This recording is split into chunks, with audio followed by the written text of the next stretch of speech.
पिता ने कहा ठहर, तेरी इतनी जुबान चलने लगी, इतना बदल जाएगा तू। ठहर, मैं बाप हूं, मैं लेने जाऊंगा स्टेशन, मैं गाड़ी ड्राइव करूंगा, मैं अपनी बेटी को लेकर के आऊंगा। बेटे ने कहा तुमको जाना है तो जाओ, ये सब काम मेरे से। बोले तेरी इकलौती बहन है। बोले मुझे मालूम है तो है भाई।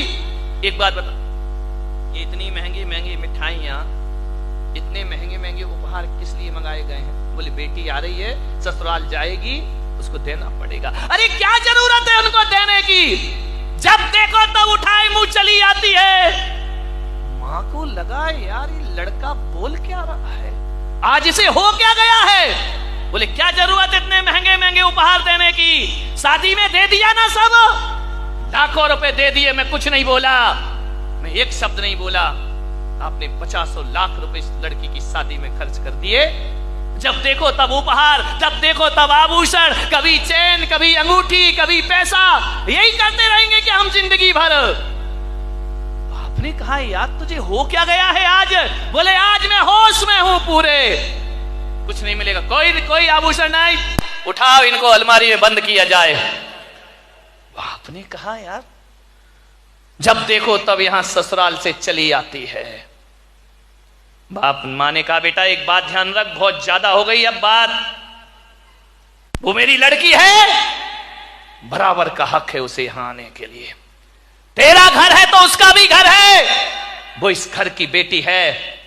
बाप ने कहा कि तू ज्यादा जुबान मत चला, हम उसे उपहार देते हैं, साड़ी देते हैं, अंगूठी देते हैं, तेरे से तो पैसा नहीं मांगते हैं ना, मैं अपना कमाया हुआ देता हूं, और तेरे रहते हुए मैं अपनी बेटी का कुछ नहीं कर सकता सत्कार।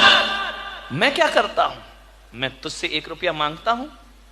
लड़के ने कहा कुछ भी हो ये सब उसको नहीं दिया जाएगा। बाप ने कहा ठीक है ठहर, मैं लेने जाऊंगा। बोले ठहर जाओ, बहुत हो चुका नाटक इस घर में, ये भर भर के थैलियां भेज दी जाती हैं लड़की के घर में। मां रोने लगी कि आज त्योहार का दिन है, तू कैसी बातें कर रहा है।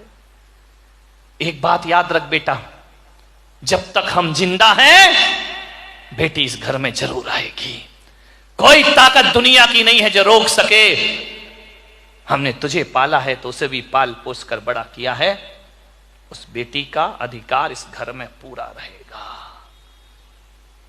लड़के ने कहा मां इतना अधिकार होता है लड़की का शादी होने के बाद घर में? बोले क्यों नहीं होता है तो हमारी आत्मा का टुकड़ा वो, क्यों नहीं? जब तक हम जिंदा हैं बेटी आएगी इस घर में, कोई ताकत नहीं जो उसे रोक ले। बेटे ने कहा मां बहुत दर्द हो रहा है ना मेरी बातों का। बोले तुझे शोभा देता है, अपनी बहन के लिए ऐसा बोलता है? नहीं देता मां शोभा, इसीलिए तो बोल रहा हूं। आज बहुत दर्द हो रहा है ना, बहुत दुख हो रहा है ना तुम्हें, आज मैंने 2 कड़वे शब्द बोल दिए, आज बेटा दुश्मन लग रहा है ना तुम्हें। बोले बेटा दुश्मन नहीं, लेकिन तू ऐसा क्यों बोल रहा है? बोले मैं इसलिए बोल रहा हूं कि आज 15 साल हो गए मां, बेटी तो हर साल आई, लेकिन तूने कभी दादाजी पर ध्यान नहीं दिया, तूने उन दादाजी को नहीं देखा है जो आज के दिन झार झार आंसू बहाते हैं। क्या हुआ? 15 साल से इस घर में बुआ नहीं आई है मां, ध्यान रखिए।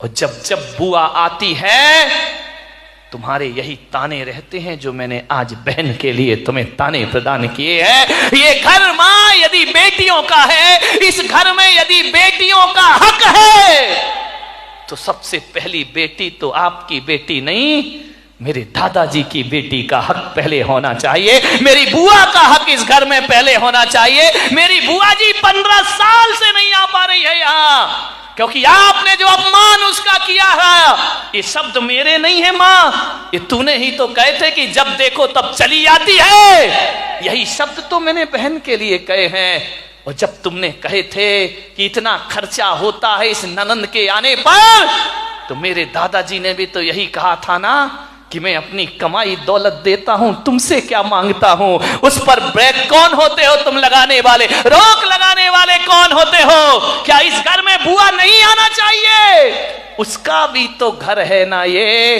15 दिन 15 साल से राह देखती है मैं भी अपने पीहर में जाऊं। दुर्भाग्य है कि इस घर में बेटियों का तो स्वागत होता है, लेकिन बेटी बेटी में बड़ा भेद किया जाता है। अपनी बेटी बेटी, ससुर की बेटी बेटी नहीं है, ध्यान रखिए। आज ऐसी बेटियां भी हैं जो थाली लिए इंतजार करती हैं कि शायद पीहर से कोई बुलावा आ जाए हमारा।